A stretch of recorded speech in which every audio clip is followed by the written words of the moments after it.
convidamos para que faça uso da palavra o professor Dr. Antônio Bailos Grau. Agora, doutor honoris causa. Boa tarde a todos, reitor magnífico, proretores desta Casa de Estudos, querido João Victor em especial, autoridades académicas, amigas, amigos, estudantes, presidente do Tribunal Regional de Trabalho. Antes de mais, perdoem-me a minha falta de jeito linguístico, porque eu não consigo exprimir-me em português. Embora o compreenda e leia esta língua, tentarei compensar as minhas falhas com um discurso que farei lentamente em espanhol e que espero não seja demasiado largo. Bem, é para mim un verdadero placer poder estar en esta ciudad y en esta universidad, CGV, rodeado de tantas amistades que me han acompañado, no solo en este acto, sino de muchos más tramos de mi vida académica y profesional. Agradezco especialmente la presencia de Mauro Meneses, que dirige un conocido escritorio especializado en derechos sociales y que es un relevante actor de lo que un autor como Georges Sorel definía como el momento sindical en la capacidad de pensar de otra manera el derecho del trabajo, y la de mis amigas Adoración Guamán, colega en la enseñanza e investigación universitaria y hoy consejera laboral del Gobierno de España en Ecuador, y Cristina Faciabén, secretaria confederal de Internacional y Cooperación de Comisiones Obreras, por cierto, sindicato al que estoy afiliado desde 1976, 46 años. Bien. Bueno, este acto, la entrega de este título honorífico, es para mí un presente insospechado y muy hermoso, por el que estoy muy agradecido. Realmente se trata de un regalo, y recibirlo en este aula, en el auditorio Wilson Ramos Filho, me llena aún más de orgullo y de satisfacción. Xixo, perdonen que me refiera a él de esta manera, puesto que es como todos le conocemos, ha sido una persona decisiva en forjar la relación que me ha ido uniendo a Brasil de los y las trabajadoras del sindicalismo abierto y comprometido con lo que un poeta gallego llama a sonora fermosura da revolta. Él fue construyendo el puente de unión entre el espacio cultural en el que se desplegaba el trabajo colectivo del grupo de estudiosos de la Universidad de Castilla-La Mancha y la revista de Derecho Social de mi país, con el que se llevaba a cabo aquí en Brasil, en la interrelación sindical, la acción de los abogados laboralistas y la interpretación generada por la jurisdicción del trabajo, la Justicia do Trabalho. Xixo y yo nos conocimos hace demasiados años como para recordarlos ahora, en Oñati, que es un pueblo situado entre las montañas del Alto Deva, en la provincia de Guipúzcoa, en un seminario en el que intervenían también filósofos argentinos como Alicia Ruiz, Carlos Cárcova, y el único profesor francés que habla castellano, que es Antoine Jamot. Ahí, entre paseos en la villa, guareciéndonos de la lluvia en acogedoras tabernas, forjamos los inicios de nuestra amistad, que se ha ido prolongando durante tanto tiempo a través de encuentros sucesivos, tanto en España como en Brasil. Él es un gran conector, es decir, actúa como un elemento que pone en relación circuitos culturales y trabajos colectivos de los que espera surja un mutuo fortalecimiento.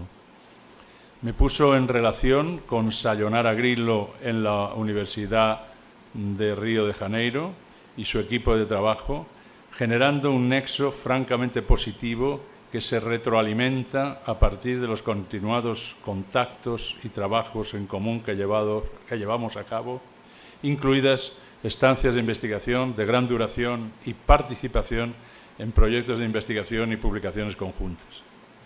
También fue Xiso quien vinculó el grupo de trabajo de la Universidad de Castilla-La Mancha, con el que dirigía en Sevilla nuestro añorado Joaquín Herrera Flores,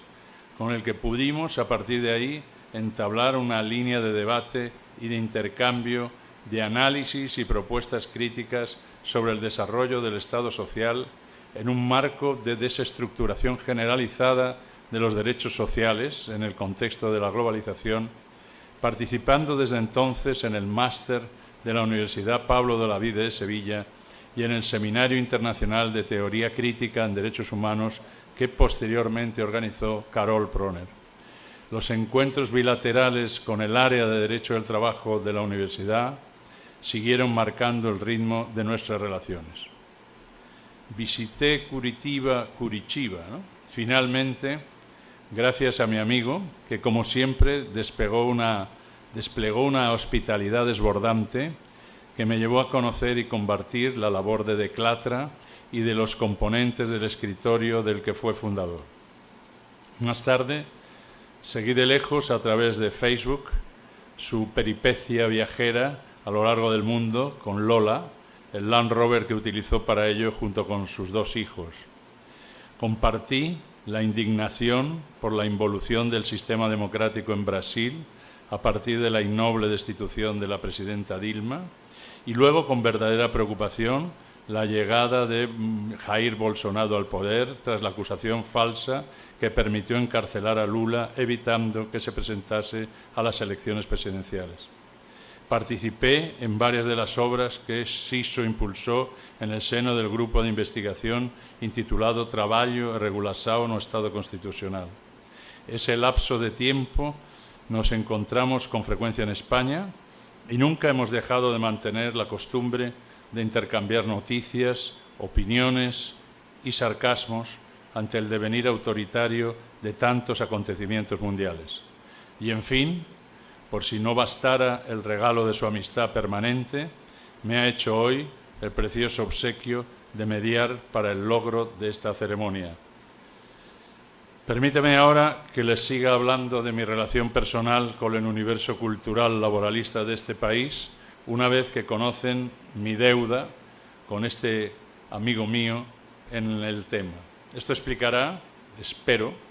el cono de luz con el que se describe mi forma de abordar este espacio, de donde se deducirán algunas consideraciones que pretendo efectuar en este acto sobre el derecho del trabajo. Casi en paralelo a mi amistad con Xiso, conocí en la Universidad Pompeu Fabra a un brillante abogado del colectivo jurídico de la CUT, Flavio Benítez, que estaba haciendo en Barcelona, junto con su mujer Cristina Zulz, un máster en políticas públicas. Ellos fueron quienes me presentaron a Tarso Genro, con quien desde entonces he mantenido una larga y fructífera amistad, a la vez de otros exponentes de la abogacía gaucha, como mis queridos Raquel Paese, Rogelio Coelho, que me permitieron participar en el digital Democracia y Mundo de Trabajo en Debate desde su creación. Flavio y Cristina, hoy asentados en Alemania, fueron quienes introdujeron al público brasileño mi obra Direito de Trabalho, Modelo para Armar, cuya traducción apareció en LTR en 1999 con un amplio estudio introductorio de Tarso Genro con un título muy esperanzador, Un futuro por armar, y constituyó el inicio de mi participación intermitente en revistas y libros colectivos de este país. Digamos que, además de ello, concebimos una revista bilingüe hispano-portuguesa bajo la dirección de Óscar Hermida, que era un gran jurista uruguayo, para intentar formar una plataforma de discusión y de análisis del derecho del trabajo a ambos lados del océano, ¿no? y Luis Carlos Moro y Reginaldo Mellado fueron los representantes lusoparlantes en ese consejo de redacción, ¿no? La revista no tuvo existencia más allá de 5 números, porque la temprana muerte de Óscar Hermida impidió su continuidad, pero mantenemos la ilusión o la idea de alimentar una dimensión común de la doctrina laboralista progresista latinoamericana que hablara las 2 grandes lenguas del sur, ¿no? A ese objetivo había cooperado también de manera muy influyente la relación que establecimos entre el área de Derecho del Trabajo de la Universidad de Castilla-La Mancha y la Asociación Nacional de Magistrados de Trabajo, ANAMATRA, en torno a un curso de doctorado en Derechos Sociales. En ello intervino directamente el magistrado Pepe Chávez a partir de un viaje por España en el que se propició el diseño de los estudios en derechos sociales como un grupo de doctorado que pudiera convalidarse según las normas vigentes en Brasil para este tipo de estudio. El acuerdo se firmó siendo presidente de ANAMATRA Grijalvo Coutinho y los grupos de doctorado se organizaron en 2 etapas de 5 semanas, cada una en 2 años consecutivos, que se desplegaban desde primeros de septiembre hasta mediados de octubre en Ciudad Real, en el Centro Latinoamericano para el Diálogo Social, ¿no? El curso de doctorado tuvo muy buena acogida entre los magistrados de trabajo brasileños desde su primera promoción en el 2004 hasta su extinción en el 2011 ante la falta de financiación y de apoyo del gobierno regional. Aunque posiblemente las cifras no sean exactas, se vinieron a defender 86 trabajos de investigación, lo que permitiría más tarde la lectura de más de 30 tesis doctorales, pero lo fundamental fue que este curso consiguió estrechar los lazos entre la magistratura de trabajo brasileña y todo el equipo de investigadores y docentes del área de Derecho del Trabajo de la Universidad de Castilla-La Mancha. Muchas de las personas que visitaron Ciudad Real como juízes de vara hoy son ya desembargadores o incluso miembros del Tribunal Superior de Trabajo y en ocasiones dirigen las escuelas judiciales de algunos tribunales regionales de trabajo. Una buena parte de ellos son doctores en Derecho por la Universidad de Castilla-La Mancha, con lo cual el diálogo cultural entre la producción científica laboralista de las 2 orillas del océano está garantizado. Y finalmente, imposibilitada la vía de conexión a través de los estudios de doctorado, se abrió otra posteriormente, la de los cursos de posgrado que se organizan cada año, con la excepción de los 2 que sufrimos la pandemia, y estos cursos se organizan en Toledo, pasadas las vacaciones de invierno españolas, con una duración de 3 semanas, ¿no? Y se conciben como un territorio común de análisis para los laboralistas de toda América Latina, y la presencia de abogados y abogadas brasileñas han sido, a partir de un momento determinado, muy importante. Algunos de los amigos aquí presentes lo conocen bien porque han formado parte de ellos y en nuestras conversaciones planeamos la continuidad y la concentración de estas actividades en el inmediato futuro, dando lugar quizá a un evento específico de carácter estrictamente bilateral. Pues bien, este recorrido por los afectos y por las vinculaciones académicas, profesionales y políticas ofrece también algunas consideraciones de carácter general sobre el abordaje del derecho del trabajo y de algunos de los aspectos más relevantes que intentaré expresar a continuación de manera muy sintética. Mire, el punto de partida es el trabajo en la sociedad capitalista en la que estamos instalados y su regulación jurídica, que no viene a ser sino una transcripción en clave normativa del conflicto principal que se da en los mecanismos de creación y acumulación de riqueza. El trabajo, en sus diferentes formas, es el factor de articulación determinante de las sociedades contemporáneas, porque es la relación social sobre la que se basa el sistema económico y la estructura social. El trabajo es el fundamento de la riqueza y del desarrollo, aunque se despliegue en contextos muy diferentes. Es el marco también en el que se manifiesta la desigualdad de manera particularmente intensa, porque el poder privado se ejercita sobre las personas en una clara situación de asimetría que genera tratamientos no equitativos y desiguales. Tratamientos desiguales de clase, de género, étnicos y culturales. A pesar de ello, el trabajo se vincula políticamente con el estatus de ciudadanía. Es una vinculación comprometida en la mayoría de nuestras constituciones y se trata de una ciudadanía en constante evolución porque requiere el aseguramiento de un amplio espacio de sostenibilidad social que ni se quiebre ni se fisure ante las crisis que sacuden el sistema económico provocadas por las disfunciones de una globalización abierta y sin control. La irrupción de la pandemia ha hecho evidente lo que antes ya, con la crisis financiera del ciclo 2008-2012, se proponía desde el justlaboralismo crítico, que es imprescindible mantener un espacio público donde las necesidades de las personas no sean satisfechas en función de la capacidad de adquirir servicios o productos en función de la renta de cada una, y que este esfuerzo por la desmercantilización de las necesidades sociales y de impulso de los bienes comunes se tiene que acompañar de prácticas colectivas que reduzcan gradualmente la desigualdad en las relaciones materiales de vida y ensanchen la seguridad de las condiciones de existencia de las personas que trabajan. La palabra clave, por tanto, es democracia. Democracia significa participación de las personas que forman parte de esa agregación política que es el Estado, a título de ciudadanos del mismo, donde participan en la determinación de las políticas que lleva a cabo el Gobierno en la dirección que marcan las mayorías parlamentarias elegidas y propician el control de los poderes que las instituciones detentan. El poder requiere su contrapeso, pero no solo en el espacio de lo público. La democracia tiene que ser entendida de manera radical, extendiendo esa capacidad de control al poder privado que se ejerce en el ámbito de las relaciones laborales.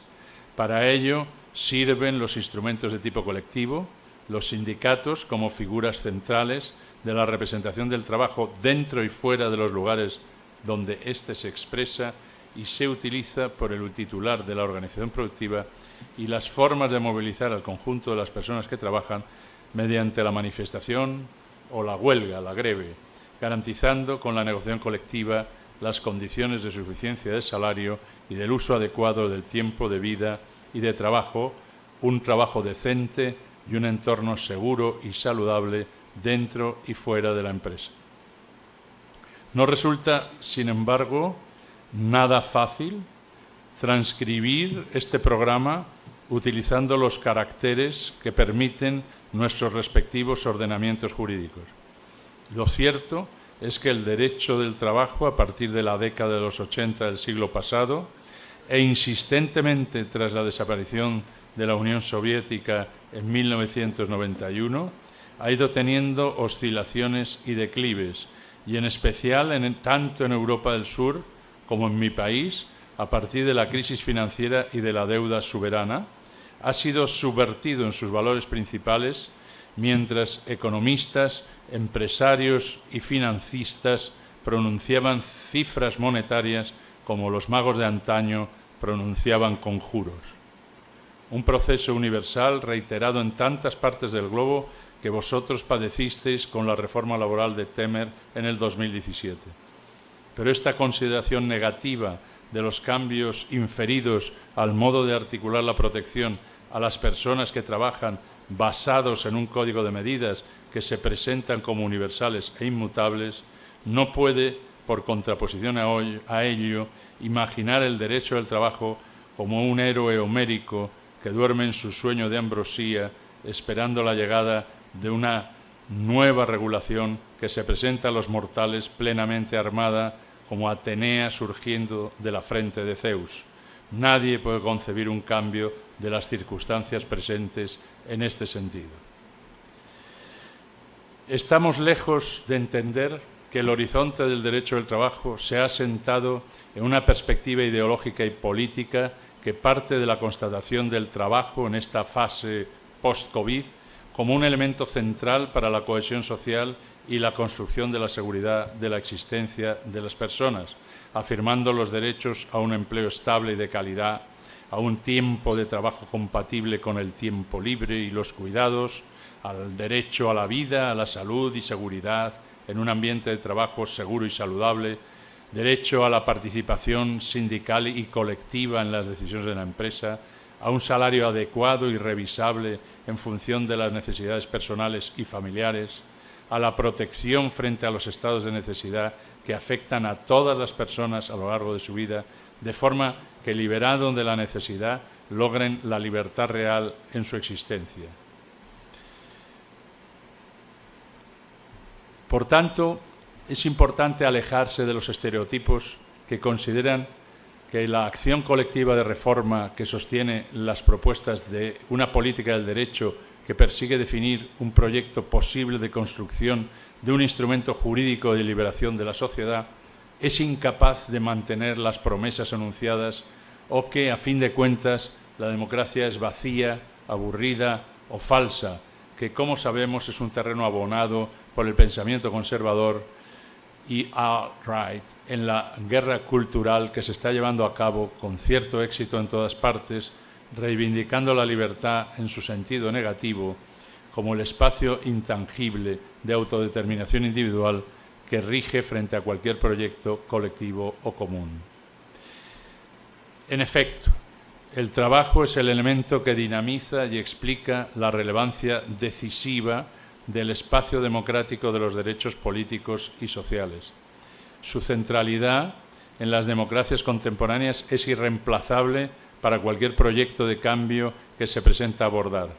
Por ello, ni puede pensarse el trabajo en términos de libertad económica. La libertad de trabajo junto con la libertad de industria y de comercio son los principios fundamentales del mercado, ni cabe reconocer el derecho al trabajo como un principio democrático básico sin que éste repose sobre un derecho del trabajo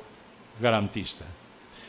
Porque conviene no perder de vista que simultáneamente a este significado político y democrático fundamental, el derecho del trabajo es una rama jurídica que se ocupa de las pequeñas cosas, como alguna divinidad poco reconocida. Organiza la vida de las personas en sus aspectos más cotidianos, sin excesiva especulación intelectual, porque de él depende el sustento de tanta gente y del modo en que se aplica puede cambiar la suerte de millones de personas. Lo que conduce, al final, a concluir la colocación del derecho al trabajo en uno de los polos que lo definen. Su carácter de compromiso, su declarada ambivalencia, su naturaleza bifronte, hace que aparezca claramente su condición de campo de disputa entre posiciones ideológicamente confrontadas y portadoras, cada una de ellas, de un cierto diseño de la correlación de fuerzas que se debe obtener en su determinación técnico-jurídica entre dominación y emancipación de las personas trabajadoras. Por eso es importante la acción colectiva de los juristas del trabajo, que deben desplegar un amplio proceso de análisis crítico de la realidad, a la vez que les permita elaborar gradualmente proyectos alternativos de superación de la concreta situación en la que se define el tejido normativo en un momento histórico determinado de un país y una región determinada, sin descuidar la dimensión global que en este momento sigue siendo extraordinariamente relevante. Fundamentalmente, el puente que se construye entre las diferentes culturas jurídicas como la española y la brasileña, más allá del dato concreto de cómo se regula tal o cual institución, se encuentra en la capacidad de provocar un mutuo cuestionamiento de las certezas que en cada una de ambas esferas acompañan al razonamiento jurídico en el que nos hallamos inmersos como rutinas a menudo inconscientes. los destellos que de manera conmutativa surgen sobre el examen concreto de un texto legal, de una decisión judicial, de una negociación colectiva, de una experiencia de conflicto, integran de manera decisiva ese enriquecimiento mutuo que se produce a partir del encuentro y del debate consiguiente entre los juristas del trabajo. Este tipo de relación se proyecta sobre los agentes reales del derecho laboral, los que actúan los intereses confrontados de las partes y despliegan sus estrategias en el campo de juego de la interpretación de la norma, revalorizando este espacio como un lugar compartido y disputado, ciertamente que desde las diferentes posiciones que cada uno asume en el mismo. Los abogados y las abogadas laboralistas, junto con los asesores sindicales, intervienen principalmente en un territorio pautado y formalizado con arreglo a reglas muy complejas, en el que no solo combaten por la realización de los derechos individuales o colectivos que el sindicato o el grupo de trabajadores ostenta, sino que también fuerzan, en un sentido determinado, la interpretación de la norma o crean una práctica social que genera una ampliación de estos derechos o la generación de otros nuevos. Umberto Romagnoli, un gran jurista italiano, les llamaba tejedores porque a partir de su actuación, pausada y lenta, se iba definiendo el tapiz final de una institución o de todo un sistema de reglas en un periodo históricamente acotado.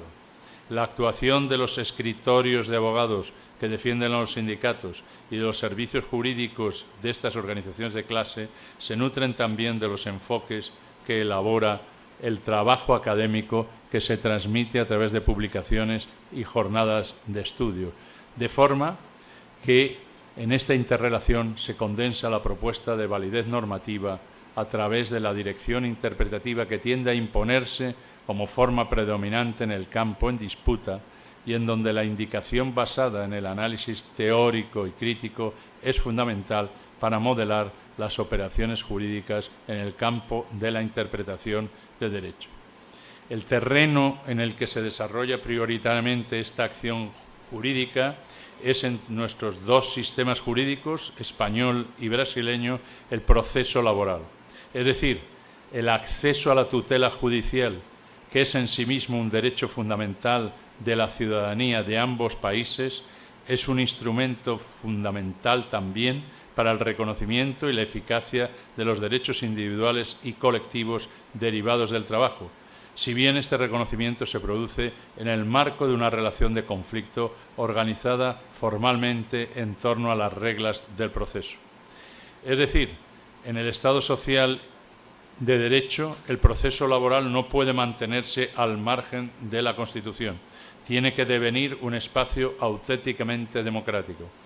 Y el juez laboral, en la atinada fórmula acuñada por Joaquín Aparicio y Jesús Rentero, tiene que ser imparcial, pero no neutral, porque en su forma de intervenir sobre la realidad que se le presenta en el pleito y en el propio razonamiento jurídico, debe incorporar directamente los valores fundamentales de la Constitución al respecto.